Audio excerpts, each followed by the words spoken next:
Coming up on today's show, Susan Morgan Taylor is a leading somatic sex therapist who helps couples deepen their intimacy and create lasting, fulfilling connections.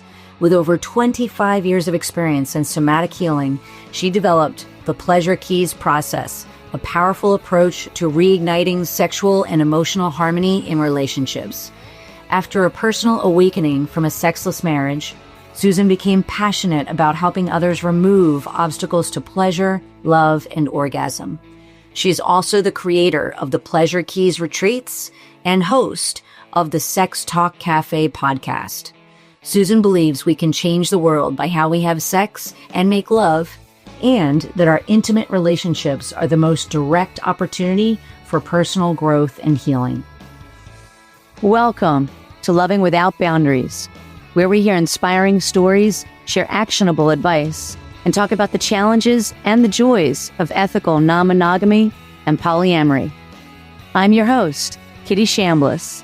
Coming up, my conversation with Susan Morgan Taylor. Welcome back to Loving Without Boundaries, where I am really excited to be here with Susan Morgan Taylor, who is a somatic sex therapist for couples and also the host of the podcast Sex Talk Café, which I can't wait to check out. So, Susan, I'm really glad to have you here. Kitty, thank you so much for having me. I can't wait for our conversation today. I think we're going to have a lot of fun. I agree. So thanks for being here. And our folks have already heard your bio, but I always love to let you introduce yourself in your own words. Oh, thank you so much. Yeah, so I am a somatic sex therapist for couples, as you already said. And a lot of people wonder sometimes, what does somatic mean? So let me just clarify that real quick. That just means of or pertaining to the body. So I was in mental health for about 10 years as a sex therapist and very quickly came into somatic work, which was really about setting up more experiential types of practices and ways of helping my clients meet and greet the thing that's actually in the way rather than just talking about it or analyzing the problem. So I want to kind of clear that up. But primarily, I work with committed couples in long-term relationships who really want to learn how to get back on the same page in sex and intimacy so they can ditch mismatched libido or just overall have more fun, ease, and flow in intimacy. So that's really my specialty area. And I work with couples in private coaching. I do couples retreats. And I love my work. And I love being able to see couples really, when we have more love in the world, when we have better, more satisfying sexual encounters, the world is truly a better place. And I really believe we can change the world by how we have sex and make love and by the quality of our relationships. Yeah, so you and I are going to become quick, fast friends. I can already tell. Because you literally are saying some of the things that I say all the time. Yeah, so I love that. And one of the reasons I found the work that I do, this is career number 2 for me, was as an aside, I went to Catholic school for 12 years. So there was a lot of shame and guilt around my sexuality and all of that. And it took me decades to navigate through all of that. And when I first read the book, The Ethical Slut, if you've heard of that, when I read the introduction, like my mind just exploded because it was finally right there in black and white where it said, sex is fun and pleasure is good for you. And that was something I believed in my heart, but I couldn't even say out loud from all the shame I had around sex. Sure. So I deeply, deeply love the work that you do. And I'm excited to have this conversation with you. So I guess my first question here is, I often talk about the light bulb moment. And for you, I love to put it in the framework of when you decided, I know you did some mental health work and wellness. When did you decide to become a sex therapist? Like, what was that light bulb moment? Yeah, this is a great story. Well, right. So I actually decided to become a sex therapist while I was still in graduate school getting my degree in professional counseling. I knew based on my light bulb moment, which I'll share the story with you here in a second, that was it. I just knew right away I wanted to go into sex therapy. So I don't really operate under the mental health paradigm anymore, but I did for 10 years. But I still wove in somatic work kind of very early on in that, 10 years of clinical practice. It's just that now I can be a lot more free with how I work and what I do without wearing that mental health hat. And I just think there's so many other ways that we can work with couples that is more effective than just staying stuck in the head. I mean, it's great. It has its place. But to rewind, it was 2011 and I was actually in graduate school getting my master's degree in professional counseling. I had also left a sexless marriage that I was in for about 10 years. And in that marriage, I was actually the one who was disinterested. A lot of people don't, Okay. in my story, I want to make that really clear. I was the one that was like, I felt asexual most of the time. I literally could care less. When we did have sex, it was kind of over and done with really fast. I could have lots of orgasms, but there was like still something, like that wasn't my problem, but there was just something missing. Like there was this depth that was just missing for me. There was a spiritual connection that was missing, and I had absolutely no idea how to create that in my relationship. And I kind of just did what a lot of us tend to do. I just blamed my partner, like, oh, well, he just doesn't know how to take me there. He's just not a good lover. Well, fast forward, I ended up, leaving that marriage. And a couple of years later, I was in another relationship with a man who came in with all kinds of sexual skills. He had studied sexuality and, lived on this sex commune up in Northern California, like in the 70s and 80s, and like, had all this experience supposedly. And he was like, well, I can make your body do all kinds of things. So I'd always wanted to experience a full body orgasm. I'd heard about that, but I was like, I don't know, that's probably just not for me. Like it's for other people, but it's not possible for me. So this man comes into my life promising all these amazing things he's going to do to my body and make my body feel. Well, he did not deliver. He did not deliver. It left me in the same place I was in my marriage of like, something is missing. I want more, but I didn't know how to create it. So that relationship kind of ended as quickly as it began. But it left me really realizing like, wow, there's this pattern here that seems to have followed me. And that pattern was I'd always made my partner responsible for my pleasure up until that point in my life.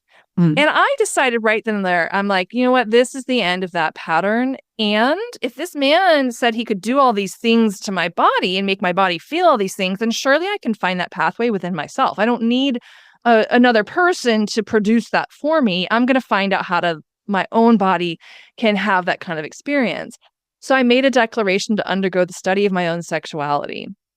And as soon as I did that, miraculous things started to happen. I had books jump off the shelf. I had a chance encounter with a somatic sex therapist that absolutely changed my life and was a big influence on my wanting to go into somatic work. And then I had an experience one day. I had part of this declaration was I was going to take an hour or a couple hours every week. It was like Tuesdays from 11 to 1.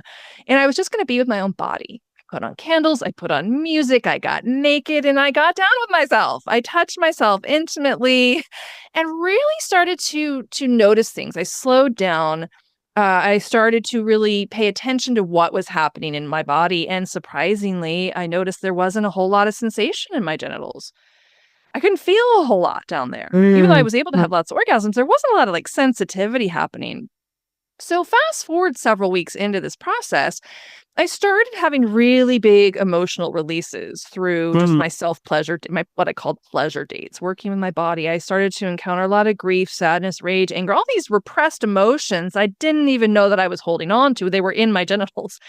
So every time I would have like this big emotional release, I would start to have more sensitivity. I could feel more. So I started to become much more sensitive and much more orgasmic until one day during one of these self-pleasure dates, I had an experience where I had this wave of sensations, wave of pleasure that rolled up from the bottom of my feet through all the way up to my chest, shot out in this feeling of just love, bliss, pleasure. My hands were tingling, my face was numb. And I have this experience of just immense love, all this pleasure running through me, and I realize I'm having a full body orgasm in this experience. But what happened in that moment was I had this realization of, oh my gosh, like nobody can give this to me. No man can bring me pleasure, can give me an orgasm, can give love to me. It's something that already exists within me and within all of us when we kind of remove the obstacles that are in the way of our ability just to relax into that place and to access those states. And in that moment, I said, I'm going to be a sex therapist and I want to help. At the time, I was like, I want to help other women be able to have this experience. So I was really in women's sexuality is one of my specialty areas, though it kind of morphed into working with couples. But I just thought the world would be such a better place if more women knew how to access this within themselves. And I stopped blaming in the future, a few months later, I was able to draw in a lover into my life who was really wonderful and really open to learning. But I was now empowered. I knew how to use my voice. I knew what I wanted. I knew what I needed. I knew how to sink into that orgasmic state without it being such a mystery. I'd found the pathway to my own pleasure. And so that actually is the name of my business, is Pathway to Pleasure for that reason. And that was really the defining moment. My whole life changed after that. And I knew from the get-go it was sex therapy for me. Wow, that's incredible story. And I'm curious, so like roughly what age were you at that point? So this was in 2011. So that was about 14 years ago. Yeah, I think I was in my early 30s or something. Okay. That I is don't know, good with age. fascinating. Yeah, no, that is fascinating. I think this will resonate with you. I'll tell you just a little bit of my story that may, align or at least sound familiar, which is you already know about the Catholic background. So Yes. I didn't masturbate till I was maybe 16 and it just felt very awkward. Didn't lose my virginity until I was 18. And then I quickly went on the pill. And it wasn't, and I was anorgasmic for the whole, like for 25 years that I was on the pill. Wow. Like I would sometimes just cry, like, why can't I have an orgasm? Oh, I read all the books, Sex for One yeah. and all the different books, and just nothing seemed to be working. I did eventually. Are you familiar with Betty Dodson, who wrote Oh, Sex? yes. So when I met my now husband, we were still dating at the time.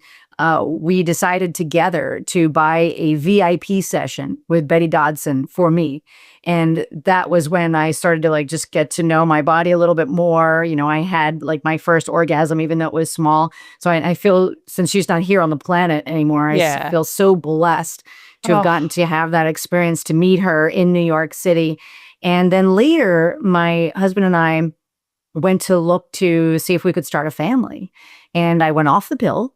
And I was in my late 30s, and my mom had me when she was in her late 30s. So I never thought that we would ever have any difficulty having children. And what ended up happening was two things. One, all of a sudden I had the libido of, a teenage boy, and so I realized that the pill had been suppressing my libido. Not one totally. doctor had ever told me that could be a side Yep. effect. So I always thought it was me, Wow. and so it was wonderful, but I also got kind of ticked off because I was like, Yes. why doesn't anybody tell you this stuff, I know. 25 years of going to doctors and sex therapists, by the way, sex therapists. And then also, we ended up finding out that we were not able to have children. We were infertile. So we tried IVF, it didn't work. And so somewhere along this journey, I had a big midlife crisis, which on the other side of it also helped me to realize that I was polyamorous, because I had like this, I'd always had trouble staying monogamous in general. And part of it was Yeah. I was kind of chasing an orgasm. Do you know what I mean? Yeah. Yeah. And I even tried it, by myself, and I still couldn't find it, Yeah. But on the other side of it, I realized that I was polyamorous, and that led me to partly to the work that I do now, and then Yeah. come full circle. So I had this beautiful 10 years of having this wonderfully high libido, and then menopause happened. Oh, no. It doesn't have to And be the now end. exactly. So now the last year I've been working on that. I literally just saw my OBGYN this week. Just we're trying to Yeah. get my hormones all dialed in. Yeah. But I thought that would be interesting for you to know just the journey that I've been on that also Right. led me to the work that I do. And Yeah. it aligns very much overlapping with the work that you do. And my clients definitely, some are in sexless marriages, some have mismatched libidos. But I just wanted to share that story because I think it'll help our listeners to just relate to some of the things we're talking about, so that they don't Yeah. have to feel shame about their ups and downs or ebbs and flows with their libido, Right. including over the course of their lives, right? Yeah, it changes over the lifespan, or it certainly can. And sex changes over the lifespan. I mean, things are different now in my late 40s than they were in my mid 30s. But I Right. don't know. I mean, it's just gotten better, really, but different. That's fascinating. One question I want to ask you, because this has been something also friends in my personal life, I've found out I've been in sexless marriages and some of them are divorced now, similar to your situation. But how would you define sexless marriage? Because done Google searches and I don't want to believe everything I read on the internet. I'd rather hear it from a Right. professional. Yeah, there's different. I know that there's different definitions out there. I think the main one that is out there is like no sex for 6 months, I think, if I'm not mistaken. But I think it's so funny because I think it's a very subjective measure. I mean, I've worked with couples that like, we're only having sex 3 times a week and it's a problem, like, oh my God. Whereas other couples like we love, we have sex twice a month and that's plenty for us. So I think there's a subjectiveness to it, but I would say the 6-month mark is a pretty good indicator of a sexless marriage. I mean, to me, honestly, I think even if it's less than that, if I were to define it, I think if you're not having sex it's different for everyone. I don't want to put anyone in a box that it doesn't fit for them, but we need that in a relationship. So if it's not happening, in my opinion, probably at least once a month, it's usually an indicator of it's a symptom of other things that are happening or not happening in the relationship. The sexlessness often is just a symptom. But I think the clinical definition is 6 months of no sex. And another thing I'm curious about that I'd love to ask is, what if both partners aren't that interested in sex? Like, would you still consider that a sexless marriage if they're both content? No, I mean, again, it's subjective. If you are happy, yes, it's sexless. Yes, I would still consider by that definition. sexless. Yeah. By definition, sure. But again, if it's not a problem for the people in the relationship, then why make a problem where there's not a problem? We don't have to force something on somebody just because it's, what we think should be happening. If 2 people are happy with that, then let's roll with it. I mean, yeah. Yeah, fascinating. Yeah, well, thanks for giving a little bit more illumination on that. So I'd love to go back to when you started that journey of becoming a sex therapist. Like, what was maybe super gratifying about that journey, or some of the challenges that you experienced, maybe even some discrimination, it going down that journey? Yeah, I think I'll tell you something that was really interesting that happened. I really started out as I am a specialist in women's sexuality. And I really thought when I got into practice, I was going to be working with who I was when I came into my sexual awakening. I was single, divorced woman. I was not obviously single, not in a relationship. And I thought I was going to help single women get in touch with their sexuality and really find themselves so they could have, a great relationship moving forward. That's not what walked through the door. What ended up happening was I got mostly heterosexual couples. I do work with same-sex couples as well, lesbian couples, but mostly heterosexual couples where it was the husband dragging his wife in and saying, she won't have sex with me. Can you fix her? I don't know why she doesn't want to have sex with me. So that was, I leaned into that, and I absolutely love working with couples. So primarily that was a big surprise. And I think the thing what was so great about that is that then I had both partners in the relationship to work with, because it's never just one person's the problem, right? It's never that. So the beauty of that was that I got to work with both. I got to work with the male aspect and the female, and to help both of them learn and discover together. So she didn't feel like she was the problem. Because that's what really, she's like, it is all me. It's all me. I do need to be changed, or I need to raise my libido to meet his. And really, that's not necessarily what's always true. There's a lot of education that has to happen on both sides so you can start to co-create that experience together. And so that's the most rewarding thing, is being able to see couples that are able to come through that and get back into that connection that they've been missing. I had one experience. Actually, I worked with a woman. I worked with her individually, but her husband, at the end of our work together, her husband came into the office and he says, "Can I give you a hug?" I'm like, "Sure, I like hugs." He said, "I just want to thank you so much because I feel like I got 2-for-1 therapy." Like, he worked with my wife. And I mean, so, you can still work with it on one side of the relationship, but that was a really big defining moment where it made me like, wow, this is why I do what I do. It really can that's change amazing. lives and save relationships in a lot of ways when we're able to get back to that and get on the same page. That's amazing. That's beautiful. I'm curious, do you help navigate often maybe some shame around sex, like whether it's maybe some religious trauma or maybe family of origin? Like, does that come up a lot in the work that you're doing? It comes up all the time. And as you know, shame, and actually I was just listening to the podcast you did with was it a former Catholic priest? I was just listening to that one. Yeah. Yeah. I mean, shame it's a tricky one because it's so ingrained in us, and it can be so destructive, like what you pointed out in that episode. But it comes up all the time, and it even comes, I look at shame as there's really a spectrum. of it, right? All of us have some flavor or some hint of shame around our sexuality. For some of us, it's greater than others. We've had different programs, different upbringings, more religious influence, societal influence. So we all have a certain amount of shame around our sexuality. One of the ways that we work with that is through learning how to reactivate our capacity for what's called direct pleasure in the body. And our willingness to get to what I like to use the word embrace. So we're never trying to what happens with shame is we try to get rid of it. We try to hide it. We don't like the way it feels, so we want to hide it or try to make it go away. And that rarely ever works. So a big principle that I work with in my work with couples is this principle of embrace, that we learn how to relax, how to be present in the body, how to start to notice sensation that's happening. And if and when shame or any other emotion comes up, positive or negative, it's about, can we lean towards that? Can we embrace it? Can we make space to allow our bodies to fully feel that, the energy of that emotion, and say yes, and it moves through us and something new can then come through that place. What doesn't work is when we let it just completely stop us in our tracks. Because now we need to have enough activation. So we're in what's called the learning zone, right? Where either if we're freezing and leaning too far back, we're not having enough activation in our nervous system to have new information come in. And if we are pushing too far, now we're over the edge and we're going into a trauma response, fight, flight, or freeze. And we're not in a capacity to learn when our brains are hijacked and we're in the hindbrain.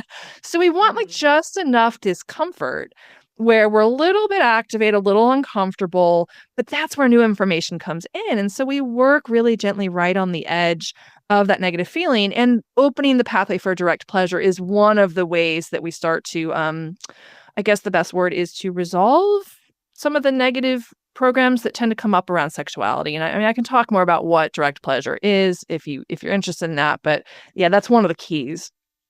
Sure. I mean, yeah, since you brought it up, I'm loving this conversation. So sure, if you'd like to speak a little bit more to what direct pleasure is, I think that would be wonderful. Yeah. So direct pleasure is just like it sounds. It's the direct sensation of it's sensation directly from the nerve endings on the body up into the brain. So if I am touching an object, picking up this pen right here and feeling it, and I'm noticing, oh, I can feel that as I'm rubbing it on my hand. That's direct sensation. Indirect is where if I'm seeing somebody else in pleasure and it turns me on. Watching porn is a great example of indirect pleasure. Even mental fantasy is a form of indirect pleasure. We're using our visual cortex to then experience enjoyment. So what tends to happen a lot is we get overly dependent on that indirect route, which can cause all kinds of challenges. But let's go back to what the direct route is and why that's important. The direct route of pleasure, what happens is through trauma, religious programming, cultural shaming, all kinds of things that can happen in our lives, relationship trauma. There's so many things that can happen just throughout the lifespan where we learn that it's not safe to feel, or it's not good to feel, or I shouldn't have desire because desire is bad, or I might be selfish, or it's better to give than to receive. All these programs get piled on top to the extent that we often disconnect from our ability for that direct sensation. And that's, it happened with me in the story I shared at the beginning when I started to have my pleasure dates and I touched myself genitally, I didn't have a lot of sensation down there. And then all of a sudden I had all this anger, rage, sadness, grief, and all these things that were coming up. That's a perfect example of a disconnect. It will usually show up as numbness or an inability to feel a whole lot physical sensation in the body. But it's truly the pathway in to deeper connection, enhanced orgasmic states, and especially if we are having differences in desire with our partners. We have to be able to feel our own bodies to know, what do I want? What do I not want? What am I willing to give or not give? What am I willing to do or not do? What am I willing to have done to me or not have done to me? If we don't have that capacity and that direct line accessible and open, it's going to be very, very hard to be able to navigate differences in desire, which is a big challenge. I know a lot of people with open relationships or who are wanting to open the relationship. I mean, that's probably the number one challenge that people face is like, oh my gosh, like my partner wants to open and I don't. How do you navigate that? It's the same exact skill set when it comes to differences in sexual desire as it is in something like opening a relationship or even where are we going to go out to dinner. So the skill set of that it applies to all of our life, not just to the sexual domain. Yeah. Thank you for sharing that. And I would assume maybe some people listening are wondering, so how do we have this full body orgasm? I would assume something to do with direct pleasure could Yes. help somebody to achieve that. Or do you have any words of wisdom for that? Yeah. Well, I do. So I have there's 3 principles, and I have that I write about actually in my ebook, which is called The Pleasure Keys. If people want to grab a copy of it, they can get that at pleasurekeys.com. But it talks about these 3 keys to take us into these deeper orgasmic states. And the principles are very simple. These are things like, this is what I did with myself with my whole sexual awakening. It was essentially learning how to relax. A big piece of relaxation is letting go of the goal. So getting the goal that I have to get anywhere, especially to climax, we get rid of that. We set it on the shelf. There is no goal of this moment right now other than if my mind needs something to do. The only goal is for me just to notice what's happening in my body and what am I able to notice? What sensations are available to me right now, or lack of sensation? Just what is here right now? So that's a huge part of relaxation. And oftentimes, most of the tension that we hold in our bodies is mental tension, right? I don't know how I look. I don't like how I smell. What if I don't reach orgasm? What if it doesn't work? What is he thinking of me? Oh my gosh, what are the kids doing? What about mental tension is one of the biggest obstacles to our ability to experience and feel more enjoyment and more pleasure. So the more that we can relax that part, then the more that we can start to have access to more sensation. So that's one part of it. The other piece is attention or awareness, right? If I'm up in my head thinking about what I'm going to do tomorrow or what I look like or what I smell like or what I sound like, then I'm not in my body. So if I can bring awareness into the body, the quickest way to do that is to notice sensation. It'll take you right out of the future or the past and bring you right into the here and now. So that's a bit of an exercise of flexing a muscle. Every time I go up in my head, I'm in the future. Oh, wait, let me come back. Even right now, I can feel my body leaning against this chair. I can feel the warmth of I've got a little heater going over here. I can feel that on my skin. So immediately I'm now in my awareness is somewhere else. When we do those 2 things well, it creates presence. And present is the present moment. It's what's here now, what's available now. And the more we can drop into that with nothing else to distract us, that's the gateway into different types of orgasmic states, not just sort of the climax orgasm that most of us associate with orgasm. Thanks for sharing all that. So just tell me the 3 things again first, just for the 3 bullets. Yeah, relaxation, presence, and awareness. Love it. Sort of 3 principles that are always at play, and it simplifies it. It's not a technique. It's not something we have to remember. It's literally a code for connection and pleasure. Just those 3 things. And so, but there are practices that we can do that can help us. And I talk about that a little bit. If anyone's interested in learning more on that, I talk about that in my ebook. What are some actual practical things we can do to cultivate that?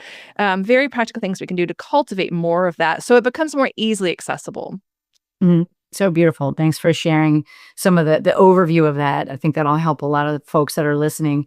And as you suggested, I definitely have people that I work with where there is a mismatch of libido. Sometimes it's due to one person might be asexual. Sometimes it might be because one person has health issues and isn't physically able to necessarily have full-on sex. So just to maybe touch on that, I don't know how much you work with couples in that situation.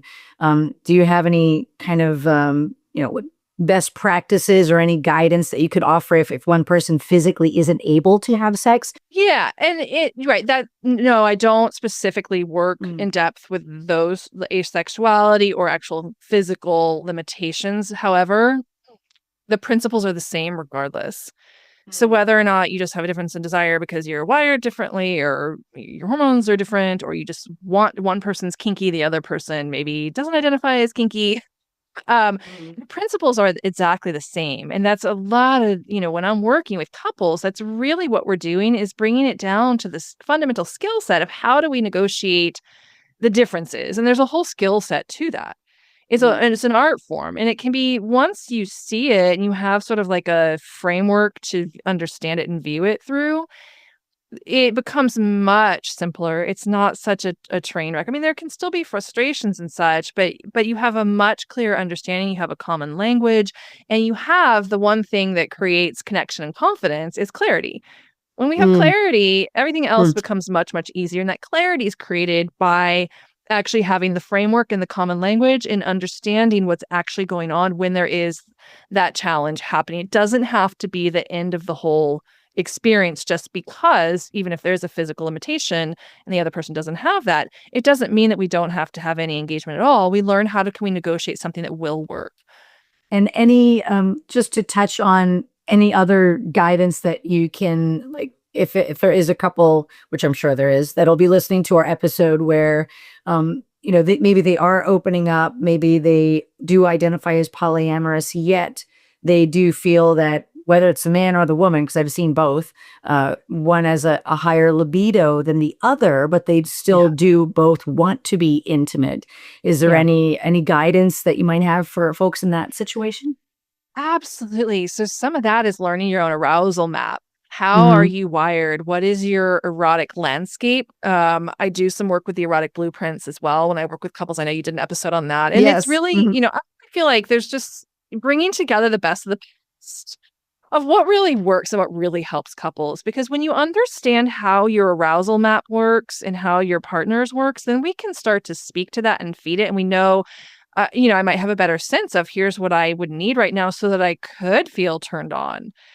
If I don't have any access to that whatsoever, then it's going to be much more difficult to overcome that the high libido, low libido conversation. I mean, I have some opinions on that. Like, I think we need to change the conversation on it, to be honest.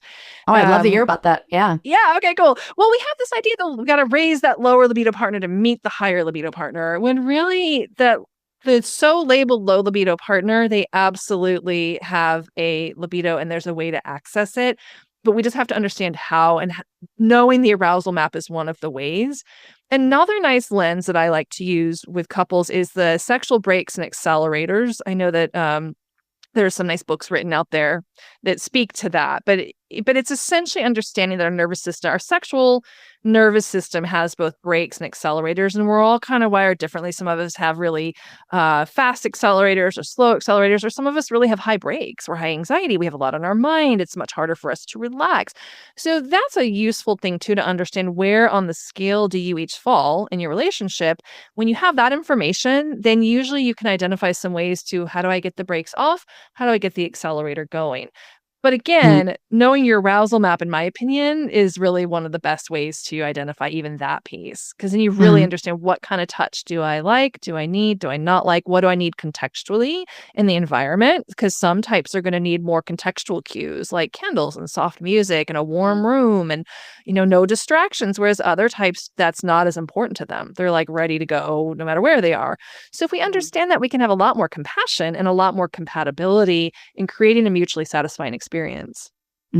Yeah, that makes a lot of sense in terms of, just like, I love how you said that we get clarity through connection and confidence. So having the clarity about what does arouse me, what does create a fertile environment, pardon the pun, for lovemaking, for sensuality, and then being able to communicate it with compassion, with empathy, and understanding who we are, and then being able to share it with our partner or partners. Yeah. Absolutely. And a big part of clarity is knowing, this is the question I say every couple needs to know the answer to. If you want to have mutually satisfying intimacy, we have to know who it's happening for. Who's the giver? Who's the receiver? Now, this isn't all the time, 100% of the time, but the couples that come to me, and probably to you, Kitty, I mean, they're having challenges, right? Like, there isn't clarity. There's not confidence. There's a disconnection. And we're trying to resolve that so they can have more fun and flow, right?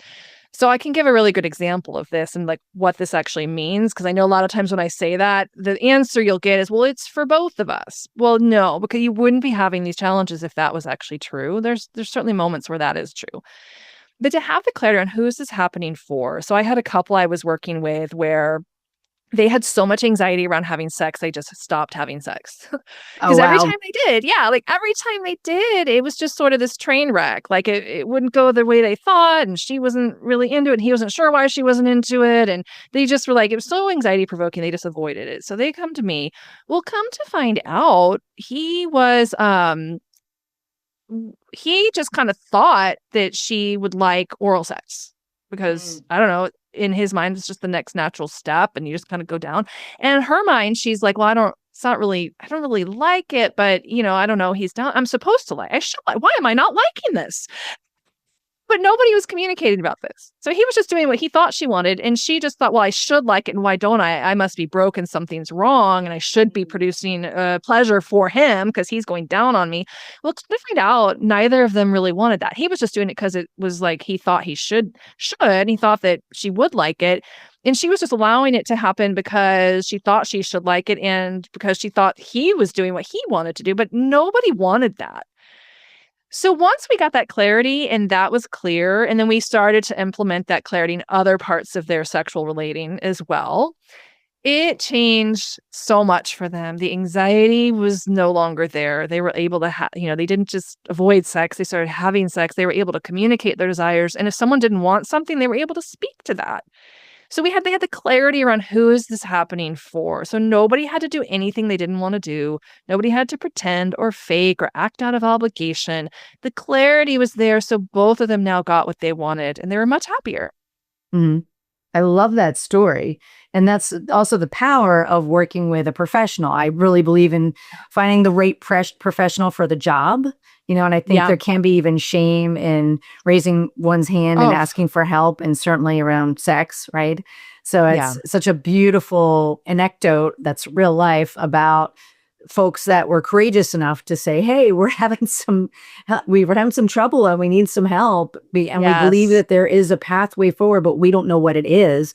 And then have a professional like you ask the right questions and kind of light the pathway forward for them is so beautiful. Yeah, thank you for that. And like yourself, I mean, you're so right because it cuts the learning curve. We just don't need to stay in suffering. There is enough help out there in the domain of sexuality and enough practitioners that are really good in their own skill set and domain that can help a couple get out of that pain much more quickly. Did you know that couples sit on a problem for an average of 7 years before seeking help? 7 years. Oh my gosh. No, I didn't know that. That's just sort of in general, couples therapy. I don't even know about specific to sexual challenges, but 7 years. And that's a long time to sit in that pain. It's a long time to not have good sex. It's too long. I agree. No, that's way too long, especially as we're getting older. I mean, I'm 55, like another 7 years, I'm going to be 62 and I want to be having great sex all the way through all that, right? You're going to be doing, hey man, I'm going to be in like the nursing home, like, still getting it on. Right. Exactly. Exactly. Well, I'm really loving talking to you. Is there anything that I didn't ask you or any like wisdom or a message that you would like to leave with our listeners? Mm. Well, and I think you actually just did a great lead in for it. There is no shame in seeking help. And I know how hard it is for couples to reach out for help. Mm-hmm. Especially when it comes to the sex and intimacy domain. We think that we're the only ones experiencing this, or it seems like all our friends are, that happens a lot, right? Our friends are all having great sex. Why are we not? And we try to hide it. And we don't need to have that shame, that we need to normalize this, Kitty. And I'm glad that's why, you're doing this podcast and we're here having this conversation. Exactly. We need to normalize this, that it's a normal thing and that it can actually be, it sometimes is a lot of work and can be uncomfortable, but it can also be a lot of fun to work on this part of the relationship. So it doesn't have to be huge and scary and oh my gosh, it can actually be a lot of fun and it will in the long run be so worth it. It brings so much more joy into your lives and makes your life better. And when relationships are good, the world is better. I love that. I love that. And just coming back again to sex is fun and pleasure is good for you. And this is what our bodies were made for, right? It's natural. It's normal.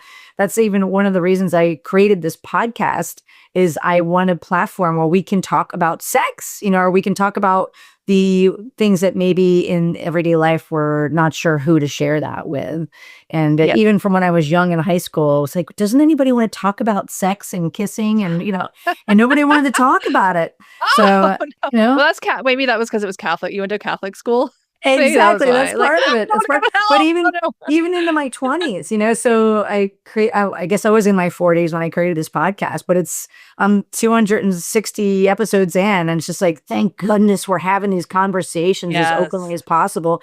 And anyone on the planet can hear, Exactly.